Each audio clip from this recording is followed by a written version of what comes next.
Good morning, No Excuses scholars. It's Try Hard Tuesday, April 27th, 2021.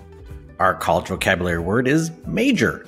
It's the main subject or material or area of field of study chosen by you, the student, when you go to college. What's your main focus of study? And as I mentioned yesterday, I was a history major, although I didn't actually start out as a history major. I actually started out as an economics major and took a few courses and decided it was not for me. And then I looked to try to get into communications, and that one was full. They wouldn't let any more people in. So I chose another topic, which was history. Like I said, I really enjoy it. But ask your teacher, what was their major? I'm sure they'll tell you. All right, citizenship is our character trait for this month. And we're actually wrapping it up this Friday. We're actually going to have our awards assembly, and we're looking to honor and celebrate those who have shown great citizenship. And I haven't heard yet from anyone who's being a model citizen. So email me if you know about it, or have your teacher email me and let me know. Or if you see me on campus, let me know. Who was a good neighbor? Who was making the world a better place? Love to hear it. Husky Scholars, we are still looking for you to continue with your good manners. And, again, as I said, we need to keep socially distanced 6 feet apart. And if you are near somebody or able to touch someone on the playground or at lunch, that's too close. And I've also heard that some kids are playing Among Us or War. And we really need to not play those types of games out at recess. Just hang out there, talk to your friends. You have your bags to sit on the mats and do some fun things, or just walk around. It's a great campus and great area just to take in some fresh air.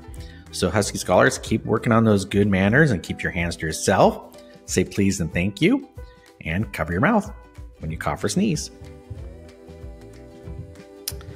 Well, we are continuing to look at Autism Acceptance Month, and I have a special one for you today.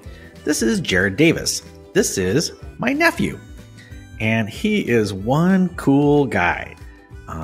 Just so talented, so articulate, and early in his life, they found out that he was autistic, or at least on the spectrum, as they say, autistic spectrum. And I remember him as a young kid, and they were really struggling to figure out how does he think and why is he having a meltdown. And they really worked with him. And he grew up, and now he's in his 20s, and he's about ready to graduate from UCLA. No joke. He really worked hard in school and found ways to be successful.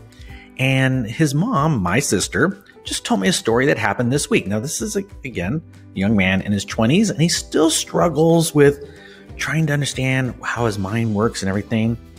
And he told a story to his mom a couple days after the event happened. So one day, he came home and he noticed that his mom, my sister, had cut her hair. He didn't say anything to her, but he didn't like it. It really bothered him for days. And so a couple days later, he went to his mom and said, "Mom, I'm sorry I was rude to you." And she looked at him and said, "What are you talking about?" He said, "Well, I have a really hard time with change. And I noticed when I walked in the other day, your hair was different. And it really bothered me. In fact, I couldn't look at you in the eye. I couldn't even talk to you. And I've been struggling for the couple days.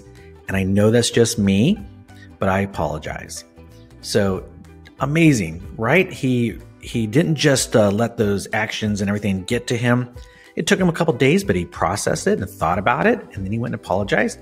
And of course, his mom didn't even realize what was going on. But Jared, you're an awesome guy. So I'm amazed by you. And to my sister, nice job with him. You raised a good guy. And just another reminder, we are back for the in-person scholars, all in-person students. We start opening the gates at 8:05. Instruction begins at 8:25. That's after you get your health screening and make sure you're okay. And dismissal starts at 2:05 on Monday, Tuesday, Thursday, and Friday. Bus riders get to go first. But on Wednesdays, dismissal starts at 1:30. So remember, these are start times. Some of the classes might come out a little bit later than that. but everyone should be out by 2:10, 2:15. And just remind your parents, that's our new schedule. And yesterday I showed you these pictures, and it's a little mystery here for Highgrove Elementary. And did you think about it? Did you do any research on our 35th president, John F. Kennedy, and our First Lady, Jackie Kennedy? And then on the right-hand side, we've got a 6th grade class from 1963 to 1964. How are they connected? Any ideas? No one said anything to me about it yet. Let me give you one more kind of a clue. I think it's going to still be tough. This book is in our library, and it says Highgrove Elementary School Book of Patriotism. What is this all about? So, we're going to talk more about it this week, but there's a huge connection, like I just found this out not too long ago, between the president and his wife and Highgrove. Stay tuned. All right, we've got a great joke today. This is from Caitlin, 2nd grader in Mrs. Solorzano's class, and it's very silly. So, how come you shouldn't fart on an elevator? What? Yeah, how come you shouldn't fart on an elevator? Probably shouldn't fart around anybody because, if you do, you have to blame someone else, right? Right? All right, so how come you shouldn't fart on an elevator? Any thoughts, any guesses? I know you're giggling along with me on this one. Here we go. Because it is wrong on so many levels. So many levels. Whee-wee. All right, Caitlin, thank you so much. And as always, scholars, you can make it a great day or not. The choice is yours.